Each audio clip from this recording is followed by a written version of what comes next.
Hello, aujourd'hui on se retrouve pour l'ouverture de la boîte de Dinner in Paris, un jeu que j'ai reçu ce matin et que je suis très heureuse de découvrir avec vous. Je n'ai pas encore enlevé le film autour de la boîte pour justement découvrir ça avec vous. Bon, d'abord, Dinner in Paris, qu'est-ce que c'est ? Eh bien, c'est un jeu de Les Trolls Associés qui est illustré par Alain Boyer et qui est édité chez Funny Fox, qui a eu la gentillesse du coup de nous envoyer cette boîte. C'est un jeu qui est prévu pour 2 à 4 restaurateurs de plus de 10 ans pour des parties d'environ 40 minutes. Allez, on regarde un peu le derrière de cette boîte. Oh, ça fait du bruit, il y a du matériel. Alors, Dinner in Paris, qu'est-ce que c'est ? Eh bien, c'est un jeu dans lequel une nouvelle place parisienne vient d'ouvrir et vous allez vous battre pour imposer votre restaurant que vous venez d'ouvrir. Mais il n'y aura pas de la place pour tout le monde, il faudra bien surveiller vos arrières, car vos adversaires ne seront pas très loin et risquent de vous mener la vie dure. Surveillez leur progression et faites attention à ce qu'ils ne prennent pas les meilleures places, au risque de voir vos visiteurs aller plutôt dans leur restaurant. Il y a l'air d'avoir pas mal de petites tuiles quand on regarde. Oui, 248 tuiles terrasse. Bon allez, on ouvre, on regarde. Je suis trop impatiente. Il y en a qui vont me dire « Oh, trouve comme ça !» Oh là là.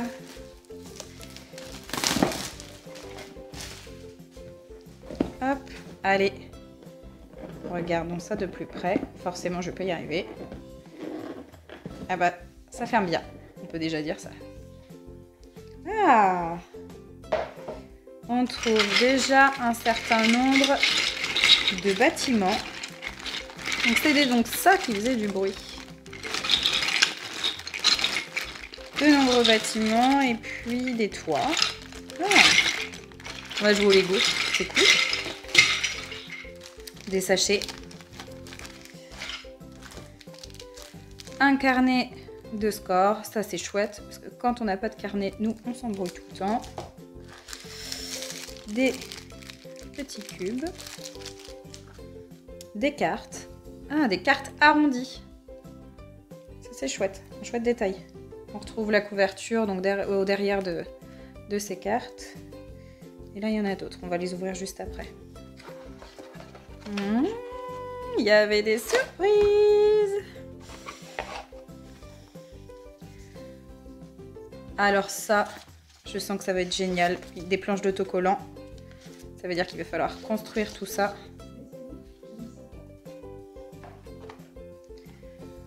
Du dépunchage.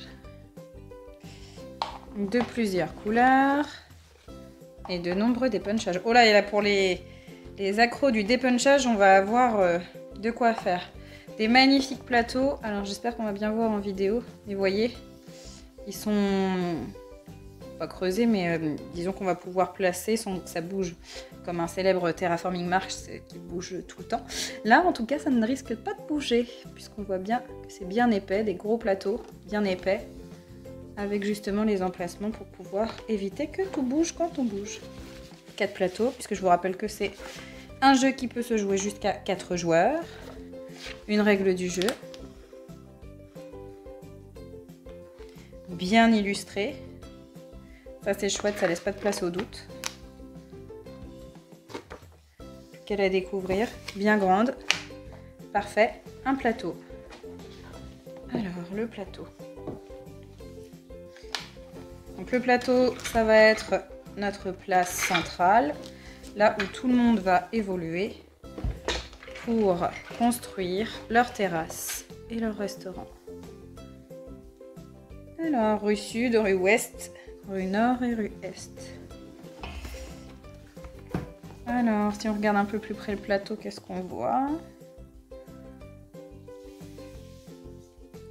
C'est très joli, les couleurs sont magnifiques, ça nous donne l'impression de sortir dans les rues le soir. Bon, pas trop d'actualité en ce moment, mais ça ne serait tardé de revenir. J'espère en tout cas. Bon, et ben on a pas mal de choses à découvrir maintenant. Pas mal de choses à dépuncher. Pas mal de choses à apprendre et voir notre première partie de Dinner in Paris, je l'espère, d'ici demain. On regarde un peu les cartes quand même. Alors, des pommes de terre, des tomates, donc on a des aliments, des pièces, des points, et de l'autre côté, donc la couverture qu'on retrouve partout.